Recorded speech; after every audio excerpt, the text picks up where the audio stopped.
Hey guys, I'm Lee from Lee Likes Music, the place to share, explore, and learn about rock music from Bandcamp. And in today's video, we're going to talk about Primus's newest album, which is called the Desaturating Seven. So that's coming up. Primus is an American rock band that was founded in California back in 1984 by the key members Les Claypool and Todd Huth. Ever since their beginning, they've built a big and strong fan base, and it's not a coincidence when hearing how artistically dense and original they are. Their sound is quirky, very bass-driven and experimental, and they have a lot of influence from funk and heavy metal. Claypool's outlandish vocal delivery and storytelling is also adding another level of uniqueness to their sound. Sailing the Seas of Cheese was commercially their most important album release. I also think it's one of my favorite Primus albums as of so far. I haven't listened to all of their albums. I've listened to Pork Soda and also Tales from the Punch Bowl, and I don't think they were as good. I've also listened to Frizzle Fry, and that was a bit better than those ones again. Anyway, the Desaturating Seven is Primus's 9th album, and it's also a concept album, and you guys probably know by now how much I love concept albums. The vocalist and bassist Les Claypool mentioned that the album is a musical adaptation based on an obscure, trippy, and illustrated Italian children's book from 1978. Claypool's wife had shown the book to him many years ago, and they used to read it for their children. Claypool remembered that he was incredibly impressed by the storyline, the illustrations, and also the message, basically everything about the book. And that is what inspired him to make a musical piece out of it. And, well, here it is. The story is nicely introduced in the opening track of the album. It's called The Valley. It's being recited by this deep, mystical voice that makes the experience very cinematic. It makes you visualize yourself being told a story. And I'm going to try to recreate that experience in the best possible way. Once there was a land that lived in fear of 7 goblins. The goblins fed on color. They plowed the valleys and climbed the highest mountains looking for rainbows. And when they found one, they caught it in their lassos and sucked the colors out of it, filling their bellies with their bright liquid. Only one place in the land had never known goblin fear, a hidden valley called the Valley of the Rainbow, where great arches of color were born. There, the animals lived in paradise. As you can hear, it's a very classical children's story, and I found it a bit strange that Primus wanted to adapt this story into their music, but Les Claypool has always been a big storyteller in his music, so at the same time, it's not the weirdest adaptation ever. The rest of the opening track is very subtle. The guitar is clean and muted. There's a cello that makes the track sound quite acoustic. The drums are also very orchestral, and it gives out this very spacious sound. Track number 2 is called The Seven. It is very progressive. You have these pounding bass hooks.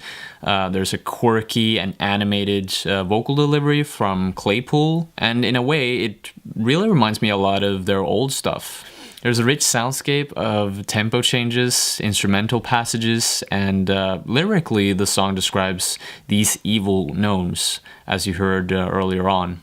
What is really interesting is that the 7 songs on this album are actually representing chapters from the actual book, The Rainbow Goblins. So first off, you have The Valley, which is an introduction to this beautiful valley that the gnomes are dreaming of, the goblins that is. Then you have the second track, The Seven, which basically introduces us to these 7 goblins. Then you have The Trek, which is the part of the story where the goblins start to actually go out on their journey to find another rainbow.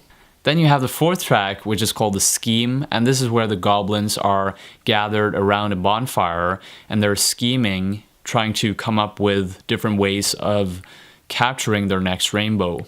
Then you have the next track, which is called The Dream, and obviously the goblins fall asleep around the bonfire in this cave, and they dream about this wonderland where there are rainbows everywhere. and they're constantly feeding on these rainbows. During the sixth track, the sixth chapter of the story, they're being awakened by the storm.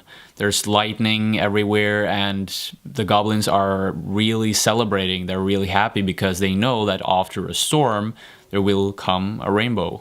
I know I'm going very deep into the story here, but basically all the lyrics, the whole concept of this album is tied to the story. Now comes the ending, and it's quite tragic actually, because the goblins, they try to catch this rainbow with their lassos, and they end up just tying themselves into this knot, and they can't get out of it. And then suddenly the rainbow and the rain, it starts to rain a lot basically. And the plants grab the goblins and they tie them together, and the goblins drown.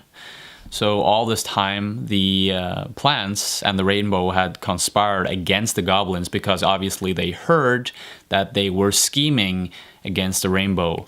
So as a gift to the flowers, the rainbow gave them the ability to transform into insects. Yeah, it's a really trippy and weird ending to a story. But from what I can see here, the album image is basically a reiteration of The Last Supper, which is a very famous Michelangelo painting. So this story might actually take a lot of inspiration from Jesus, how he was killed on the cross and how he flew into the sky, into heaven, as these flowers do. Now, stepping away from the story here, which, by the way, is really interesting, we have the sounds, the sonic atmospheres and the sonic unfoldings of the different songs. There's a lot of instrumental soundscapes here, and there's both positives and negatives with that. The positives is that it would fit great together with a movie, or maybe it would be a great play. The negative side is that as a standalone album, it isn't really that exciting. The story is taking up a huge part, a huge space on this album, and it's basically intertwined with the music and the lyrics. So the story is the center of attention here, and there's a reason why I've basically spent 80% of this video talking about the story. It's because that is what this album is all about. So if you're listening to this album and you don't want to pay attention to lyrics or story, if that is not a part of your interest, then you need a lot of patience. Sonically, it's not that memorable, but I really, really enjoyed this album because of its visual nature and the concept. I'm not sure what rating I'm going to give this album.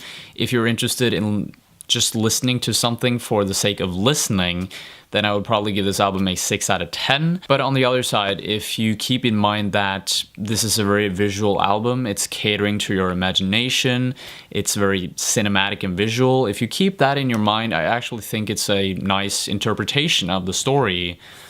So in that way, I'm going to give it a 7 out of 10. Thank you so much for watching, guys. I hope this made your listening experience a little bit more meaningful. If you like to share, explore, and learn more about rock music from Bandcamp, then I highly suggest you click the red subscribe button below. Also, make sure you hit that bell icon beside the subscribe button, because in that way you'll always get notified when I upload new videos to this beautiful place right here. Thanks for watching. Hope to see you later. Bye.